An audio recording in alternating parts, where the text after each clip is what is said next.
Il est 18 h en temps universel, à même heure à Abidjan. Bonsoir à tous et bienvenue dans le Flash Info. À la une de l'actualité, le dernier conseil des ministres avant les vacances gouvernementales.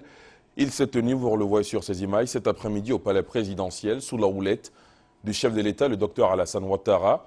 Bien sûr, les grands dossiers de l'État ont été abordés. On en fera le point dans le 20 h. L'épidémie d'Ebola en Afrique de l'Ouest empire et risque de toucher d'autres pays, a averti le directeur des opérations de l'organisation Médecins sans frontières, Bart Janssens. Pour un meilleur suivi des règles de prévention ici en Côte d'Ivoire, une réunion d'urgence est tenue hier au ministère de la Santé en présence de représentants de l'OMS et de l'ONUCI. On en reparle dans la grande édition. La Côte d'Ivoire indépendante célèbre demain son 54e anniversaire. À quelques heures de l'événement, Retro Indépendance ce soir vous propose ces moments de grande réjouissance aux premières heures de l'indépendance du pays, marqués notamment par des chansons cultes. Des artistes célèbres et anonymes ont rivalisé de créativité pour magnifier la Côte d'Ivoire et son premier président, feu Félix Houphouët-Boigny. Georges Taïb Benson, ancien animateur et producteur de la RTI, a initié en 1966 le concours de chant pour l'indépendance dénommé 6e Sillon.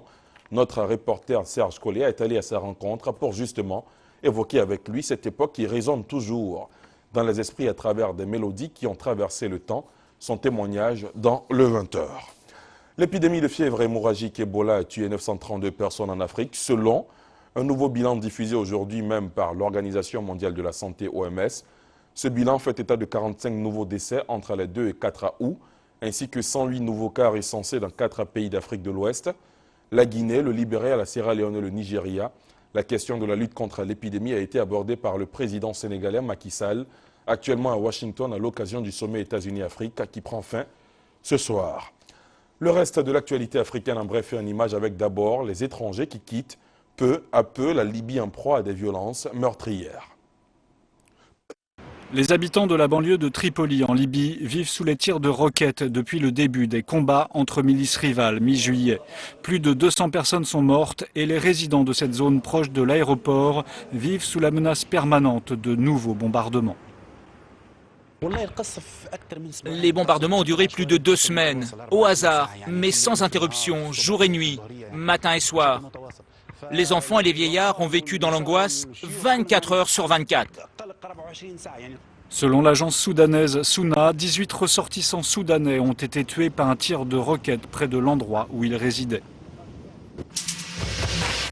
20 Congolais accusés de complot en vue d'assassiner le président Kabila comparaissent depuis lundi devant un tribunal de Pretoria. Ils plaident non coupables. Selon l'accusation, ils auraient rassemblé des armes et des munitions avant de partir dans un camp d'entraînement dans le nord de l'Afrique du Sud. Ils ont été interpellés en février 2013 grâce au travail d'un policier sud-africain infiltré à leur côté.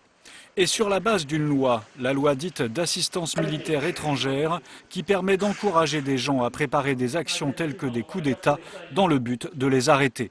Un de leurs avocats conteste la constitutionnalité de cette loi. Il a déposé un recours. Nous pensons que cette loi qui, entre autres choses, encourage le renversement de gouvernements ou permet de réunir des gens en vue de renverser un gouvernement est contraire à nos impératifs constitutionnels. Le recours a été rejeté mardi par le tribunal. Le Premier ministre centrafricain André Nzapayeke et son gouvernement ont démissionné mardi pour permettre la mise en œuvre effective des engagements du Forum de Brazzaville. Le 23 juillet dernier, les différentes composantes de la société centrafricaine ainsi que les chefs de guerre s'étaient mis d'accord sur les conditions d'un cessez-le-feu, notamment le réaménagement du gouvernement dans un esprit de réconciliation nationale. À suivre également dans la grande édition, la tribune économique de la rédaction. EcoPlus ce soir s'intéresse à l'environnement des affaires en Côte d'Ivoire. C'est à voir dans le 20 h. Excellente soirée sur la chaîne qui rassemble. À tout à l'heure.